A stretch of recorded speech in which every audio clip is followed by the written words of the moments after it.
My grandma was the only person in the family who ever treated me like I mattered.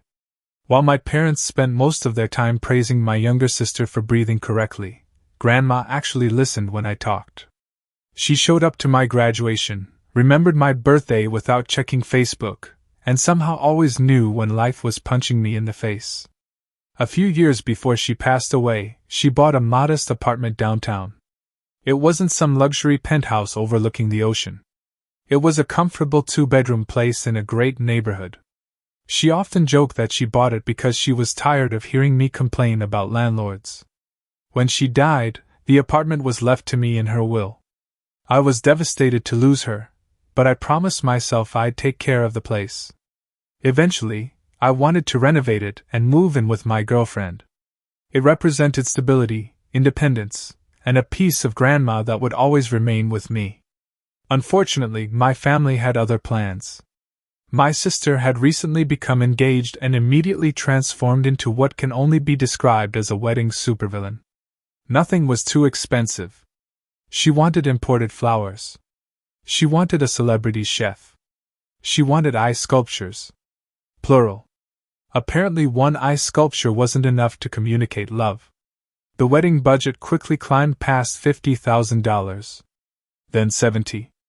Then $90,000.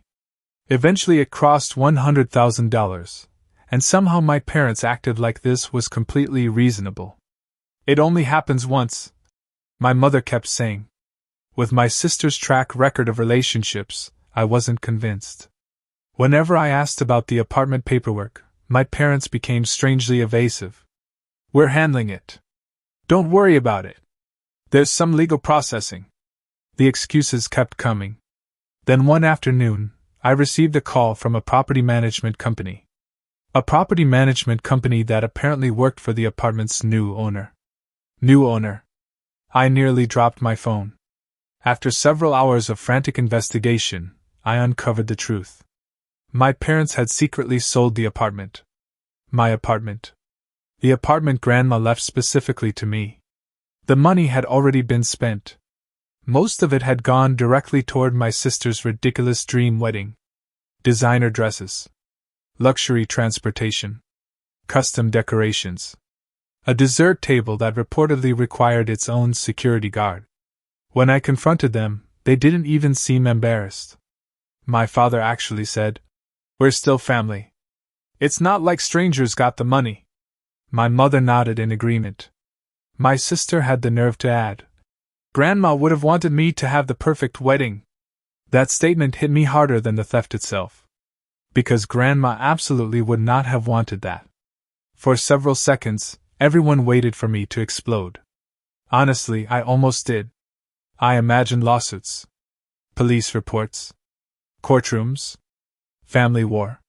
Then something strange happened.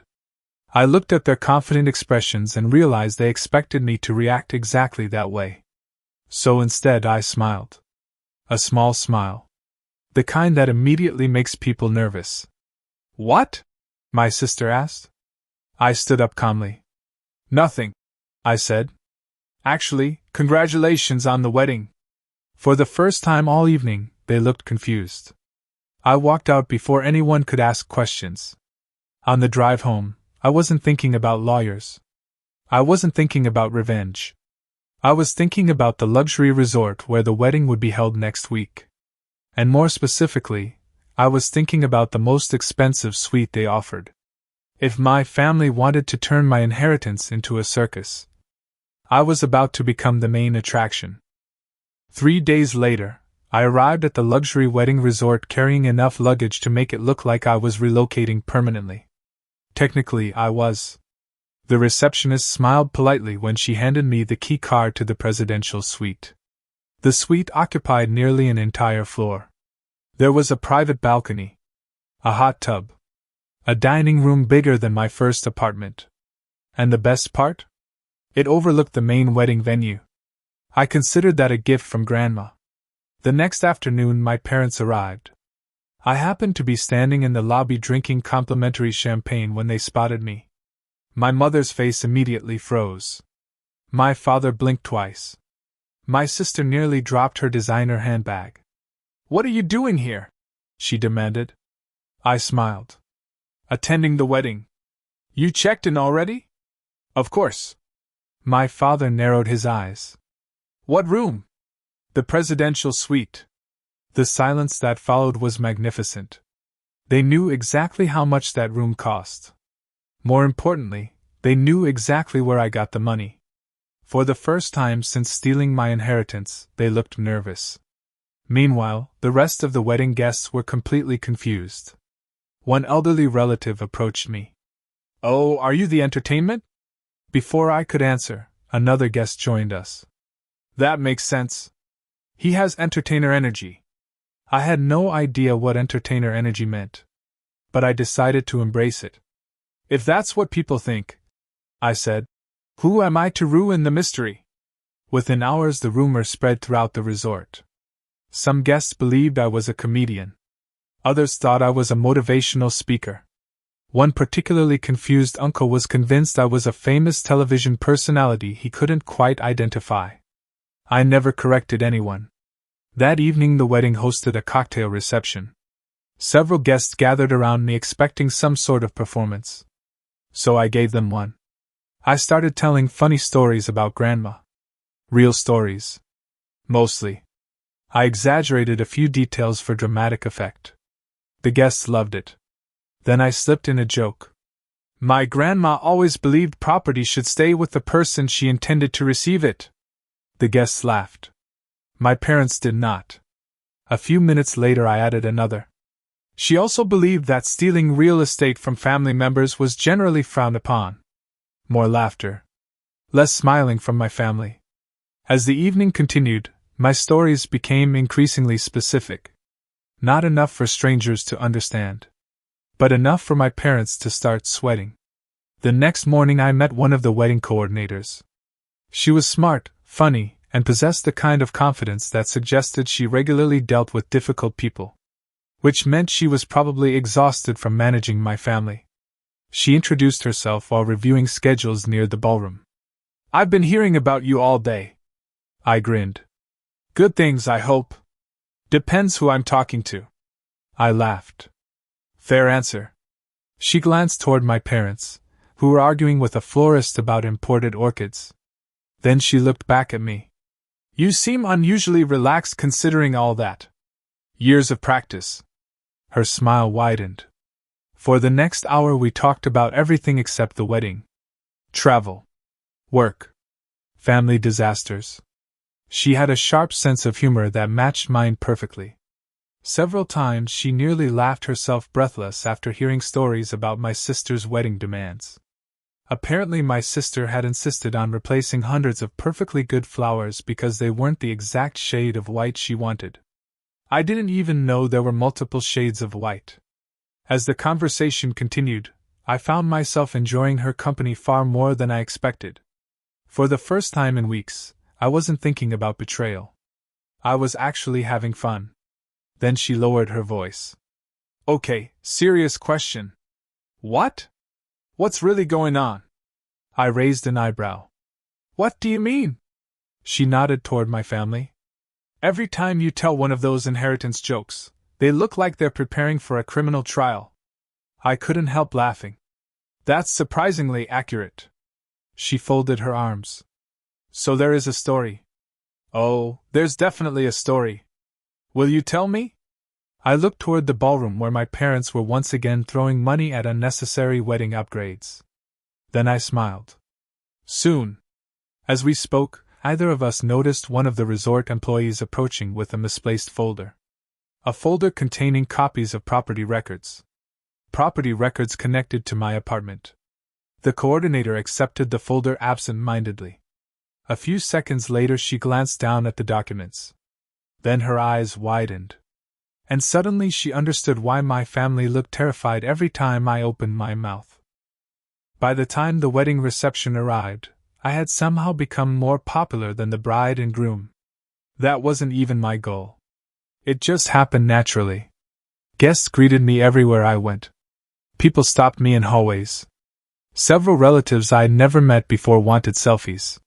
One elderly woman told me my inheritance jokes were the highlight of her vacation. My parents looked like they hadn't slept in days. The wedding coordinator had become my favorite person at the resort.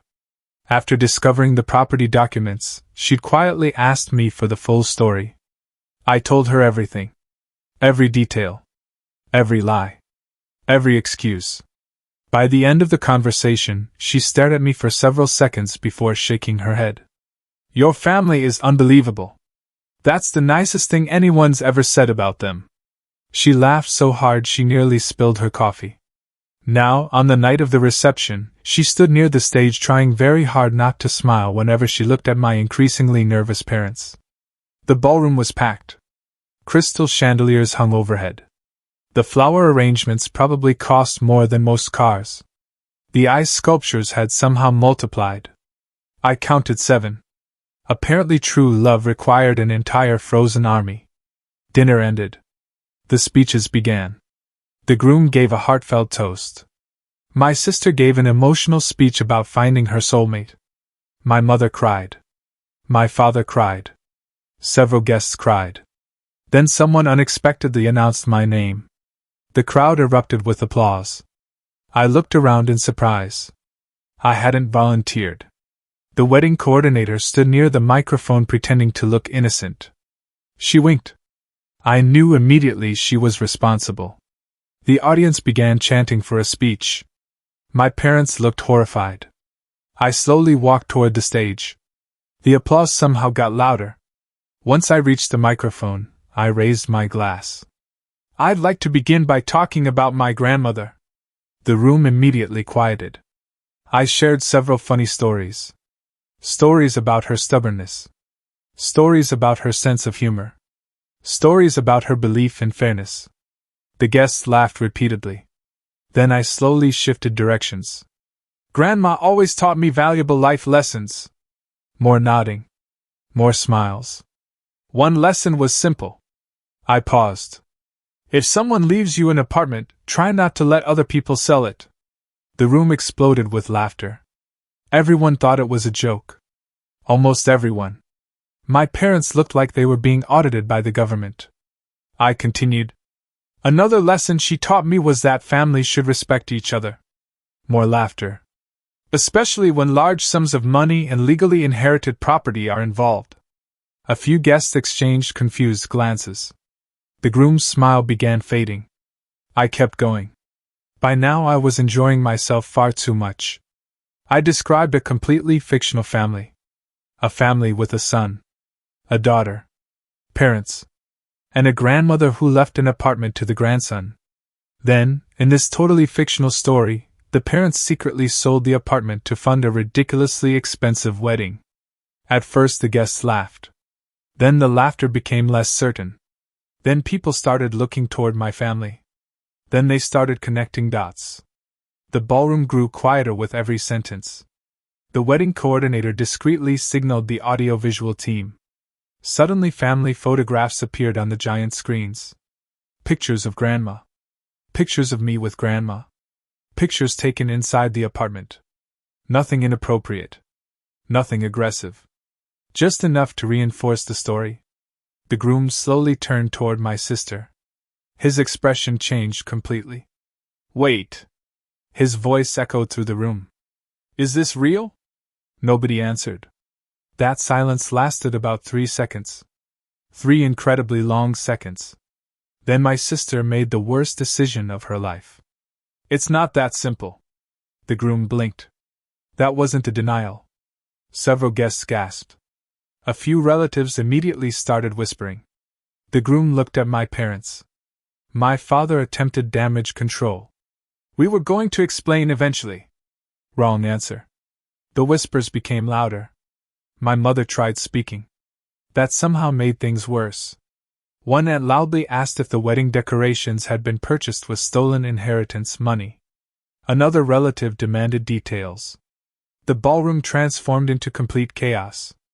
Guests abandoned dessert tables to join conversations. Relatives started arguing across the room. One uncle laughed so hard he nearly fell out of his chair. Meanwhile, I stood quietly beside the microphone sipping champagne. The wedding coordinator joined me. "You know," she said softly, I've managed hundreds of weddings. And this is by far the most entertaining. I smiled. Thank you. She slipped her hand into mine for a brief moment. A small gesture, but enough to make my heart race. Across the ballroom, the groom finally stood. The room gradually became quiet again. His face was pale. His voice was calm, which somehow made the situation even worse. He looked directly at my parents, then at my sister, then at me. Finally he spoke. I think the honeymoon can wait. The silence that followed was absolute, because everyone knew exactly what that meant. The wedding might be over, but the real consequences were only beginning. The morning after the wedding felt less like the aftermath of a celebration and more like the aftermath of a small natural disaster. The resort staff moved cautiously through the lobby. Guests gathered in groups whispering about inheritance scandals. My parents avoided eye contact with practically everyone. And my sister looked like someone had informed her that reality contained consequences. I was sitting on the balcony of my suite drinking coffee when the wedding coordinator joined me. She carried 2 cups. One for herself. One because she apparently knew I would need a refill. Good morning, troublemaker. I accepted the coffee. Good morning, accomplice.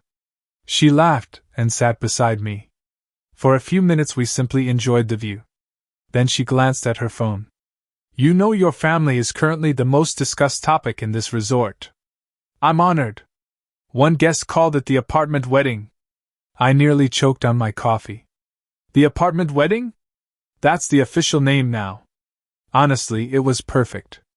Downstairs, my parents were having emergency meetings with relatives. The groom had spent most of the night reviewing documents. The more information he discovered, the less happy he became. By lunchtime, he demanded that the inheritance issue be resolved immediately. Several relatives supported him. Apparently, stealing from one child to finance another child's luxury wedding wasn't a popular strategy. Who knew? My parents finally contacted an attorney. Not because they wanted justice. Because they were terrified. The attorney reviewed everything and delivered news they absolutely hated. The case against them was strong. Very strong. Court would be expensive. Public. Embarrassing. And based on the available evidence, likely unsuccessful. For the first time since this entire mess began, my parents realized they weren't negotiating from a position of strength. They were negotiating from a position of panic.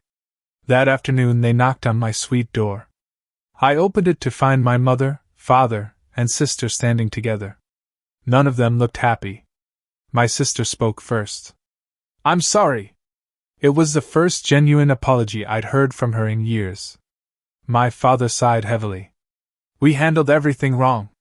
That was probably the understatement of the century. My mother wiped tears from her eyes. We want to make this right. Over the next several hours, agreements were drafted. Luxury purchases were cancelled. And used decorations were returned. Several extravagant wedding upgrades were refunded. The honeymoon budget disappeared almost instantly. Apparently, tropical beaches become less important when legal consequences enter the conversation. Within weeks, repayment plans were established. Assets were sold. Debts were rearranged. Eventually, I received compensation equivalent to the value of the apartment. Not because my parents suddenly became noble. Because reality finally cornered them. Oddly enough, I wasn't angry anymore. The wedding disaster had already delivered something more valuable than revenge. The truth. Everyone knew what happened. Nobody could pretend otherwise.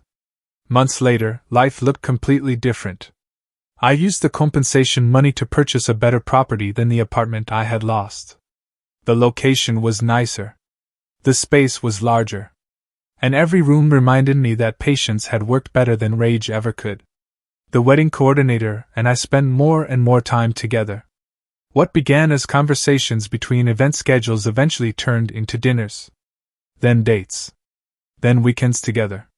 She claimed my sense of humor attracted her. I suspected she simply enjoyed watching chaos from a safe distance. One evening we attended a family gathering. The infamous wedding was still being discussed. In fact, it had become impossible to escape. Every relative had a favorite story. Every relative had a favorite joke. One uncle kept asking whether the ice sculptures had received their inheritance. Another relative referred to my parents as real estate wedding planners. Even my sister eventually learned to laugh about it. Mostly because resisting was hopeless. The story had become family legend. At one point an aunt looked at my girlfriend and smiled. "So how exactly did you two meet?" My girlfriend immediately grinned. She had answered this question before. "I was managing a $100,000 wedding." Then she pointed at me. "And he was secretly living in the resort because his family sold his apartment." The entire table burst into laughter. Even my parents laughed. A little nervously. But they laughed. As for Grandma, I think she would have appreciated the ending. Not because I got the money back. Not because my family finally faced consequences. But because I refused to become bitter. I stayed calm. I stayed patient. And somehow turned the worst betrayal of my life into the funniest victory story my relatives would spend decades trying to forget. Unfortunately for them, nobody ever did. To this day, whenever someone in the family starts planning an expensive wedding, a relative inevitably asks the same question. "Great! But whose apartment are we selling this time?" And every single person at the table starts laughing.